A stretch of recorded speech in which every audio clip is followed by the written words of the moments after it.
Assalomu alaykum Instagram ahli, YouTube ahli. Men bitta narsaga qoyil qolyapman. Xudoning ishida bu.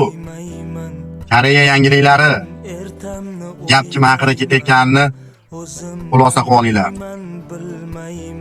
Bir odamni oq desa, ikkinchisi kelib qora deydi ekan.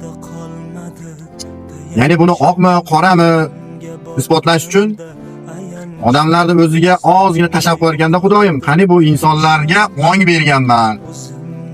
Ongi qanchalik ishlaydi, oq bilan qorani ajrata oladimi deydi. Ashunda ham inson zoti faqat yolg'onga uchadi. Rost narsaga ishonmaydi. Ishonmaydi. Oq odam o'zini oqlash uchun hech narsa qilish shart emas ekan. Xudoga tashab qo'ysa, Xudo o'zi oqlab qo'yar ekan. Na bir narsani isbotlab, na bir narsani ko'rsatish shart emas ekan. Xudo chaqpali dunyo qilib aylantirib qo'ygan ekanda. Gap kim haqida ketyapti bilasizlar?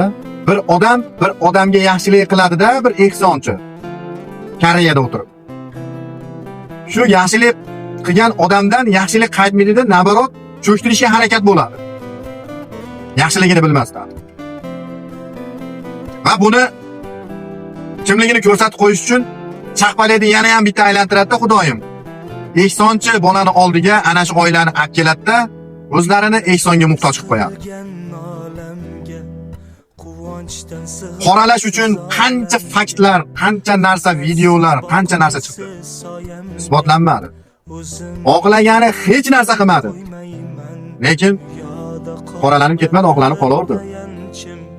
Ey, Xudo yor qilgan odamni bandasi xor qila olmaydi ekan. Xudo xor qilgan odamni bandasi ming chirasin, yor qila olmaydi. Xudo xor qilsa, darch xor qilar ekan.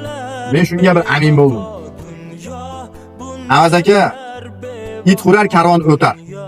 Bunchalar bevafo dunyo, bunchalar bevafo dunyo, bunchalar bevafo dunyo.